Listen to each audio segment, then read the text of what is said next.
Hi students, today we're going to take a look at qualities of number basically and kinds of number.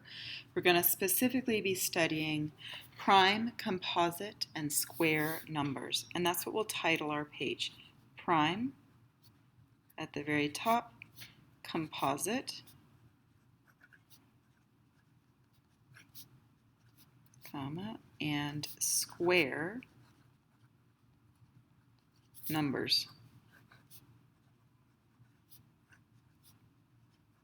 Remember to be as neat as you can with your lettering and also try to match the way I've structured my page. I'm going to define each of these terms first and then we'll take a more careful look. So we're going to look at each of these terms. Prime numbers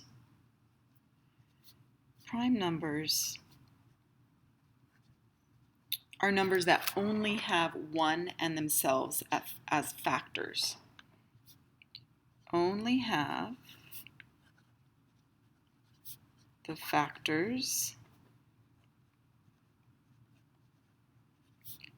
of 1 and itself. Another way of thinking about that is, what is it divisible by? It's only divisible by 1 and itself. Let's do a little example of a prime number. I'm going to do it in purple.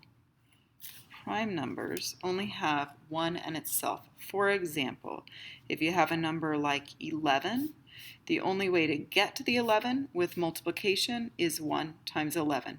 Those are its only factors, therefore it's prime. Another example of a prime number would be 7.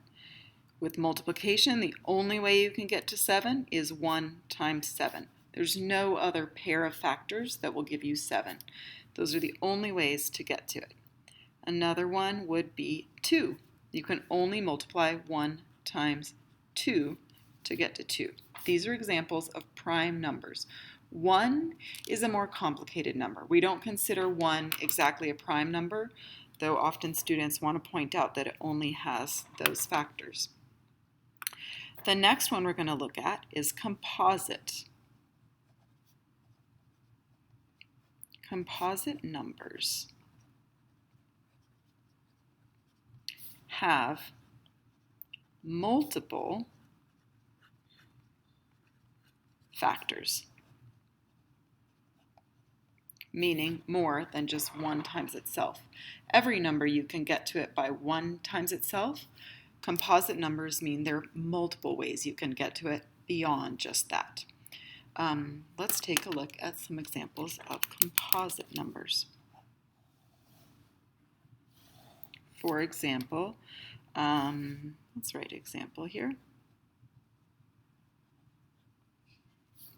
If you have the number 12, you can do 1 times 12. You can also do 2 times 6 and 3 times 4. All of these numbers are factors of 12. So it has multiple factors, therefore it's composite. Another example would be 9. You can do 1 times 9, but you can also do 3 times 3. So the 9 has multiple factors. It doesn't matter if it just has 1 factor or if it has 100. If it has more than 1 times itself, it is a composite number. Numbers are either prime or composite. They're not going to be both. Let's do one more example. Let's say 15. You can do 1 times 15, but you can also do 3 times 5.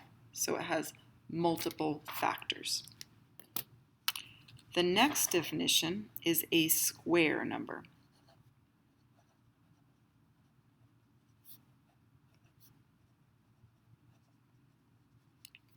So a square number, how to say it, is a result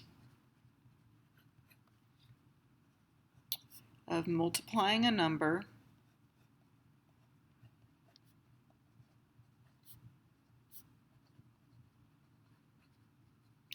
times itself.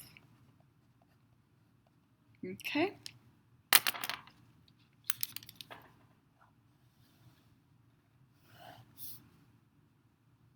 Let's look at some examples. 36 is a square number because you get to it by doing 6 times 6. Pardon the bell. Another square number would be 100 because you can get to 100 by doing 10 times 10. Another example would be 16 because 16 is a result of 4 times 4. That's a quick little introduction to prime, composite, and square numbers. We're going to look at them a little more in a subsequent video.